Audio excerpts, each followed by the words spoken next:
So here's a weird situation for you. What happens when a city gets a big award for being super smart with its tech, but the actual people living there absolutely hate it? That's the paradox we're digging into today. All right, let's just jump right in. You've got Banjarmasin City in Indonesia, right? In 2023, they get named one of the country's top 20 smart cities. That's a huge deal. But then, you look at what their own citizens are saying about the city's main app, and the reviews are just brutal. They're calling it ugly, troublesome, and difficult to use. How does that even happen? So, to really get to the bottom of this, we've got to start with the government side of the story. What was their big vision? What was this app even supposed to do in the first place? Well, this app, it's called Banjarmasin Pintar, and it wasn't just some small project. The plan was for it to be a super app, a one-stop shop for everything government-related. All the public services, all in one place. The idea was pretty great, honestly, to just slash through all that bureaucracy and make life simpler for people. And listen to this quote from a city official. They're really selling a dream here. They're talking about a world where you don't have to queue up for anything. Need a new ID card? Forget taking a day off work to wait in some stuffy government office. You just do it from home. The whole point, they said, was to get rid of the lines. And I mean, who wouldn't want that? It sounds amazing. Okay, so that was the promise, the dream. But what about the reality? What did the actual citizens, the people who were supposed to be using this thing, think? Well, for that, let's take a look at the Google Play Store. So, this revolutionary super app that was going to change everything, what did users rate it out of a perfect 5 stars? Yeah. That.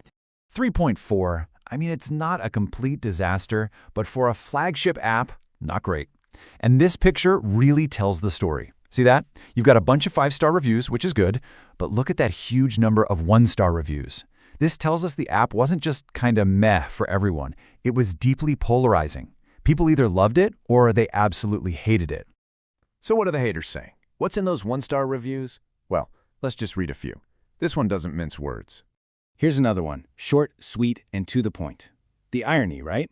An app designed to make things simple was just complicated. And then you get this one. This is the real kicker. Remember that official promising you could get your ID from home, no queues? Well, menu product, Agile, that's the button for that exact service. And this person is saying it just gives them an error. The single biggest promise of the app, broken. And you can see here, scrolling through the actual comments, it's not just 1 or 2 angry people. You see the same things over and over again. Technical problems, bugs, and just pure frustration. The reality on the ground was a world away from that shiny vision. So that's the big question, isn't it?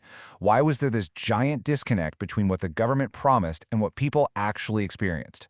Well, the researchers who dug into this whole situation found it really boils down to one key problem. And that problem is something called two-way symmetrical communication. Okay, I know, that sounds super academic and boring, but stick with me, because the idea is actually really simple. It just means that good communication isn't a one-way street. It's not the government just broadcasting messages. It has to be a conversation. You have to talk, sure, but you also have to listen to what people are saying back and then actually do something about it. And that's exactly where the whole thing fell apart, the listening part. Just look at this list of what went wrong. They weren't responding to those bad reviews on the App Store at all. They had a tiny little team, get this, just 7 programmers, trying to handle the tech for 40 different city departments. I mean, that's an impossible job. On top of that, the departments weren't talking to each other, and they weren't bringing in any outside help from, actual tech companies. So yeah, they'd release updates, but nothing ever really got better. All right, so it's easy to point out what went wrong, but the good news is the study didn't stop there. It actually laid out a roadmap for how to fix it. So what can Banjarmasin, or really any city facing these kinds of problems, do to actually close that gap and become truly smart? They boiled it down to 3 key things. First, get your own house in order. All those different city departments need to actually collaborate and work together on the app. Second, and this is probably the most important one, you have to create a real system to listen to what your citizens are saying and then act on that feedback. And third, know what you don't know. Bring in the experts. Partner with local tech companies who actually know how to build great software. Because at the end of the day, here's the real lesson from all this. A city isn't smart because it has fancy apps or a trophy on the shelf. A city is smart when it's genuinely connected to its people. And that's something to think about, right? This whole story isn't just about Banjarmasin. It's a lesson for cities all over the world, which kind of leaves us with one big question to ask about where we live. How well is your city listening?